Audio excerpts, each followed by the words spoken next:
Mercado da bola movimentado no Palmeiras e cresce a expectativa por Andréas Pereira nos bastidores do Verdão. Será que agora vai dar negócio? Ainda falando em mercado da bola, o destino de Júlio Enciso, jogador que o Palmeiras tinha interesse.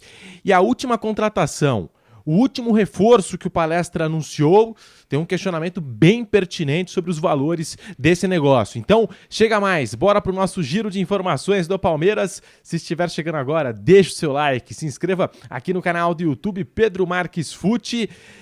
Se aparecer a opção do hype para você, bora dar aquela hypada. Assim a gente conversa com mais pessoas dentro da plataforma do YouTube e você não perde nenhuma atualização da Sociedade Esportiva Palmeiras. Então chega mais que eu te conto toda essa história do mercado da bola alviverde e nós vamos começar pela contratação do Palmeiras, a 11ª contratação, o último jogador que foi anunciado, que é o Jefté, lateral esquerdo.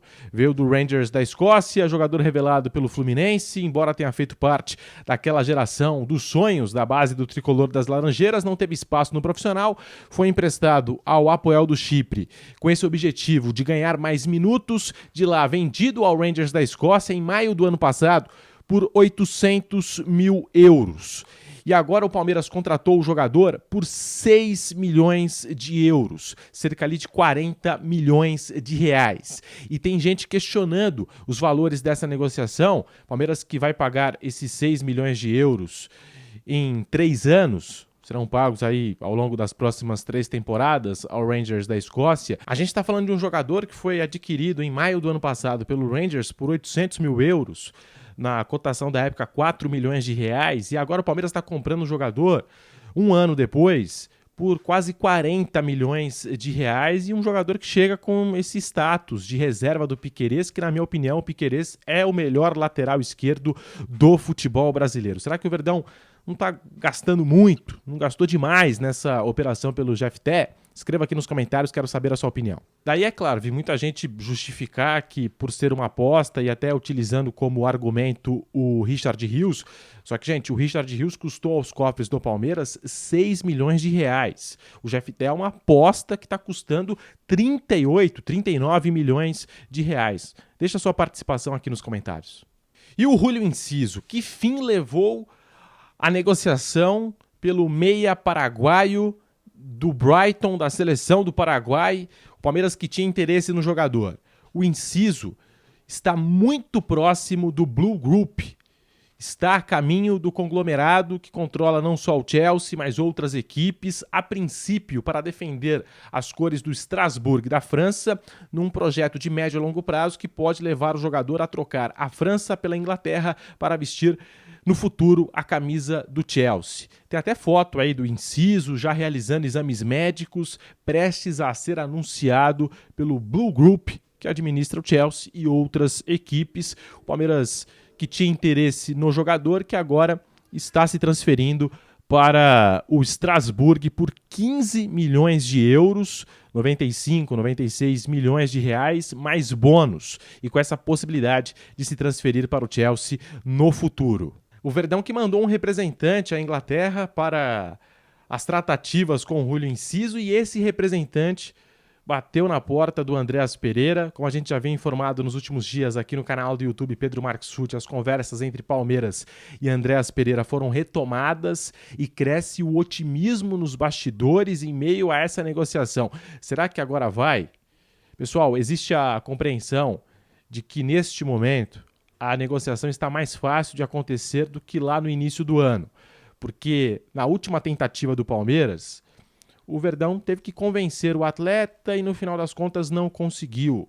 Agora, o próprio Andréas é desejo do jogador de se transferir do Fulham, jogador que começou a temporada de Premier League no banco de reservas, e para o jogo deste domingo, diante do Manchester United, em negociação com o Palmeiras, não aparece nem mesmo no banco de reservas, fora da lista de relacionados do Fulham para o jogo contra o Manchester United. E alguns pontos precisam ser destacados nessa negociação que envolve Palmeiras, Fulham e Andréas Pereira. Primeiro, o contrato do jogador, que vai até o fim da atual temporada europeia, ou seja, até o meio de 2026. E como é desejo do jogador se transferir, joga a pressão para cima do Fulham, Porque se não liberar o Andreas agora, corre o risco de perder o jogador de graça ao término da temporada. O Palmeiras que busca no mercado uma reposição para o Richard Rios, falando ali em um camisa 8 e também um meia ofensivo. E tentou aí para a função de segundo volante a contratação do Marcel Ruiz do Toluca, do Nelson de Ossa. Para meia ofensivo buscou o Julio Enciso. O Andreas Pereira é um jogador que preenche essas duas posições. E se chegar, chega com status de titular ao time do Palmeiras. E com a Copa do Mundo de Seleções se aproximando, com o Carlo Ancelotti aqui no Brasil, pode ser um movimento interessante para o jogador retornar ao futebol brasileiro, de olho numa vaga, de olho numa convocação, de olho numa Copa do Mundo com a camisa da seleção brasileira. E os valores dessa negociação? Palmeiras que no início do ano sinalizou com uma proposta de 20 milhões de euros, algo em torno aí de 127, 128 milhões de reais na cotação da época. Agora, a proposta do Palmeiras gira em torno dos 12 a 15 milhões de euros. Então, de 76 a 95, 96 milhões de reais pelo Andreas Pereira. É óbvio que o Palmeiras não vai oferecer os mesmos valores lá do início do ano. E a negociação está caminhando. Está caminhando entre Palmeiras e Andreas Pereira. É boa contratação? Você aprova a chegada de Andreas Pereira ao Palestra? Escreva aqui nos comentários. Se gostou do vídeo, deixe o seu like, se inscreva aqui no canal e ative as notificações para não perder nenhuma atualização da Sociedade Esportiva Palmeiras. Tamo junto!